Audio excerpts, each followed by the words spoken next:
नैनीताल, जो उत्तराखंड का एक खूबसूरत पहाड़ी शहर माना जाता है, आज गम, डर और कम्युनल टेंशन्स के अंधेरे में डूबा हुआ है। जहां पहले मॉल रोड पे टूरिज्म की चहल पहल होती थी, आज वहां खौफ है। दुकानें बंद हैं, लोग घरों में बंद हैं और हर कोने में एक ही सवाल है, ये सब क्यों हो रहा है? सब कुछ शुरू हुआ एक घटना से, एक 12 साल की लड़की के साथ दुष्कर्म का आरोप, जिसमें 76 इयर्स के एक व्यक्ति मोहम्मद उस्मान को गिरफ्तार किया गया। ये FIR 30 अप्रैल को दर्ज हुई। बस उसी शाम से नैनीताल की हवा बदलने लगी। थर्सडे रात तक पूरा शहर दंगे में तब्दील हो चुका था। शॉप्स लूट ली गई थी, व्हीकल्स को आग लगा दी गई थी और मस्जिद पर पत्थरबाजी हुई और सड़कों पर पाकिस्तान मुर्दाबाद के नारे लगने लगे। फिर आया एक और कदम। उस्मान की पत्नी को म्युनिसिपल बॉडी ने नोटिस भेजा कि उनका घर 3 दिन में गिराया जाएगा। इसी तरह जो घर दशकों से खड़ा था, अब वो टारगेट बन गया। लेकिन ये सिर्फ एक घर की बात नहीं थी, ये बात थी देश के लोगों की सुरक्षा और जस्टिस की। पर क्या ये जस्टिस बुलडोजर के रूप में आया है? क्या कानून की एक्शन से पहले बुलडोजर का एक्शन सही है? दर्शकों, जहां एक तरफ नैनीताल में हुआ ये क्राइम काफी दिल दहलाने वाला है, वहीं इसका एक रीसेंट लीगल रिएक्शन भी देखने को मिला है। फ्राइडे को उत्तराखंड हाई कोर्ट ने इस पूरे मामले में हस्तक्षेप किया। चीफ जस्टिस जी नरेंद्र और जस्टिस रविंद्र मैथानी ने एडमिनिस्ट्रेशन को सीधा चैलेंज किया और कहा, we are issuing contempt and we are taking it up seriously. You can not violate the Supreme Court order. It was not passed eons ago. The Supreme Court has been very clear. If you want to demolish a house, what is the procedure? ये बस एक legal observation नहीं था, ये एक warning थी। High court ने पूरा केस सुना, जिसमें उस्मान की पत्नी ने नोटिस को चैलेंज किया। 2 साल नहीं, 2 दशक तक उस घर में वो लोग रह रहे थे बिना किसी नोटिस के। फिर एक ही रात में डिमोलिशन। कोर्ट ने पुलिस पर भी सवाल उठाया। It could not have been happened that the police been vigilant. What action have you taken against the arsonist? Bench ने पूछा। और जब कोर्ट को ये बताया गया कि एक्यूज के वकील को भी कोर्ट में अटैक किया गया है, तब कोर्ट और भी ज्यादा गुस्से से गर्म हो गई और अपनी कड़ी बात कहते हुए उन्होंने बोला, how can lawyers prevent anybody from representing anyone? Judiciary का ये रूप शायद ही पहले कभी देखने को मिला हो, जहां वो इस माहौल और सिचुएशन को बैलेंस करने की कोशिश कर रहे थे। ये एक अकेली घटना नहीं है।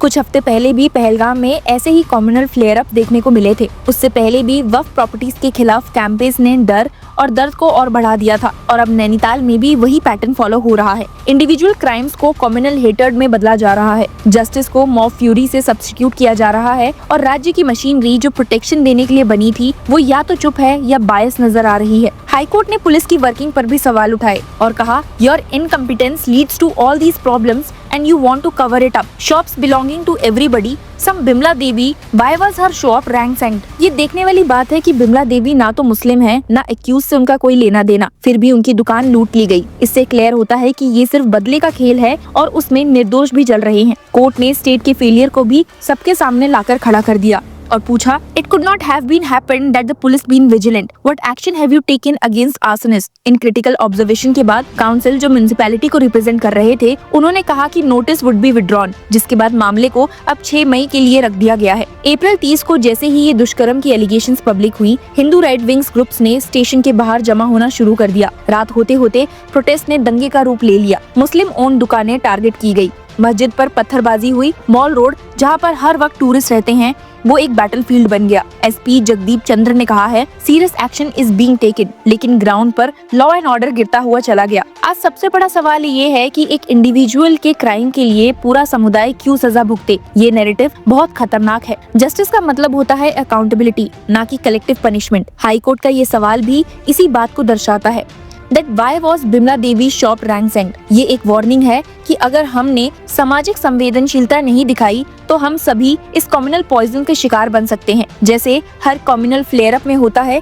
सोशल मीडिया ने और भी आग लगाई। डॉक्टर वीडियोस, झूठी पोस्ट और हेट फिल्ड कमेंट्स ने सिचुएशन को और एक्सप्लोड कर दिया। चीफ मिनिस्टर पुष्कर सिंह धामी ने इमरजेंसी मीटिंग भी बुलाई, लेकिन जब तक एक्शन लिया गया, फायर ऑलरेडी फैल चुकी थी। अगर आप ध्यान से नोटिस करेंगे तो ये पैटर्न अब क्लियर हो चुका है। पहले क्राइम होता है, फिर बाद में एक्यूज अरेस्ट होता है, उसके बाद उसका घर गिरा दिया जाता है और फिर लॉ इन्फोर्समेंट एक्शन लेती है ये कहकर कि मैटर क्लोज। लेकिन सिस्टम में अकाउंटेबिलिटी नहीं है। क्या जो मस्जिद पे अटैक हुआ उसके जिम्मेदार पकड़े गए? क्या जो वकील पे हमला हुआ उसकी इन्वेस्टिगेशन हुई? और क्या जो लड़की सर्वाइवर है उसकी सेफ्टी या उसका जस्टिस, वो इस पूरे राइट में दिखाई पड़ा है? एक 12 साल की लड़की जिसके साथ हिंसा हुई, वो अब एक पॉलिटिकल टूल बन गई है। उसका नाम, उसकी कहानी कम्युनल नैरेटिव में खो गया है। एक धर्म गुरु ने बोला कि वो उस सर्वाइवर को अडॉप्ट करेगा, जब पुलिस ने उससे सवाल किया, उसने मैन हैंडलिंग का आरोप लगा दिया। एसपी ने उसे बेसलेस बताया है। क्या ये सब सर्वाइवर की मदद के लिए था या एक पब्लिसिटी स्टंट के लिए? इस समय जब राजनीति और पुलिस सिस्टम दोनों अपनी न्यूट्रलिटी खो चुके हैं, तो सिर्फ जुडिशरी बचा है। उत्तराखंड हाई कोर्ट का ये एक्शन एक मिसाल है। सुप्रीम कोर्ट की गाइडलाइंस का जिक्र करना, डेमोलिशन को रोकना और पुलिस से अकाउंटेबिलिटी मांगना, ये सब कुछ ही बताता है कि डेमोक्रेसी अभी जिंदा है। लेकिन सवाल ये है कि कब तक? आज का भारत एक बहुत नाजुक मोड़ पर खड़ा है। एक लड़की के साथ हिंसा होती है, लोग उस पर शोक जताने के बजाय उसे कम्युनल वायलेंस में कन्वर्ट कर देते हैं। कानून का सम्मान नहीं है और बुलडोजर की गूंज होती है। इस समय सभी इंस्टीट्यूशंस की क्रेडिबिलिटी ढलते भरोसे पर टिकी हुई है। नैनीताल का दंगा सिर्फ एक शहर का दर्द नहीं है, ये पूरे देश के लिए एक वार्निंग है। ये समय है सच बोलने का, जस्टिस देने का और संविधान की रक्षा करने का, ना सिर्फ एक लड़की के लिए बल्कि उस भारत के लिए जिसका विकास सिर्फ जीडीपी से नहीं, इंसानियत से होता है। Members of the Uttarakhand High Court Bar Association also unanimously passed a resolution demanding that the rape case be fast-tracked with the harshest possible punishment delivered to the guilty within a month. Another resolution recommended initiating contempt of court proceedings against those circulating abusive videos targeting lawyers and the judiciary on social media. अब इस act of crime को कितनी जल्दी judiciary अपने result पर पहुंचाती है और कैसे इन बढ़ते कम्युनल टेंशंस को शांत किया जाता है, इसका इंतजार सभी को रहेगा। Till then be safe and keep following law Chakra. Thank you. अरे हिंदुस्तान से और नैनीताल से इन लोगों को सफाया होना चाहिए। मोदी जी बिल्कुल ठीक कर रहे हैं। ये मूल्य किसी के भी नहीं, इनका खून गंदा है इन लोगों का। यहाँ पर कोई ऐसी गतिविधियाँ हो रही हैं जो जिसमें ये बुढ़े। आप बताओ क्या करना चाह रहे हो? आपसे क्या वेरिफिकेशन करो? अरे कर रहे हैं ना। क्रॉस वेरिफिकेशन करो। आप रास्ता में मालिक कैसे हो सकते हो? ये बताओ पहले। किस पैसे से चले रास्ता रोका, ये बताओ। 2 किलोमीटर का रेडियस में नैनीताल पूरा खत्म हो जाता है। 2 किलोमीटर के नीचे 15 किलोमीटर जाते ही हमारे वहाँ एक अवैध मदरसे निकल रहे हैं। यहाँ पर कोई ऐसी गतिविधियाँ हो रही हैं जो जिसमें ये बुढ़े, हम हिंदू होके हम तो ऐसी चीजें कभी जिंदगी में भी नहीं सोच सकते जैसा उन्होंने कर दिया। ये छोटा सा नैनीताल है जिसपे इतनी चीजें हो रही हैं। आज से पहले तो मैंने कभी ऐसा देखा नहीं, ना कभी ऐसा हुआ। और हमारे छोटे से शहर में ऐसा होगा तो मैं तो क्या मांगे रख रहे हो आप? हम तो ये मांगे रखते हैं कि भाई साहब जिस आदमी ने ये कृत्य किया है, पहले तो उसको कड़ी से कड़ी सजा मिले जाए, उसको सामाजिक बहिष्कार हुआ जाए, उसको समाज से बेदखल किया जाए। आप बताओ क्या करना चाह रहे हो? आपसे क्या वेरिफिकेशन करो? अरे कर रहे हैं ना। क्रॉस वेरिफिकेशन करो। वहाँ पे अभी गुजरात में 500 निकले, ये फॉल्स सर्टिफिकेट बना करके यहाँ रह रहे हैं। आधार कार्ड फॉल्स बना। पुलिस के जब तक कांड नहीं होता पुलिस जगती नहीं है। जब कांड होगा तभी पुलिस लगेगी, ऐसे नहीं लगेगी।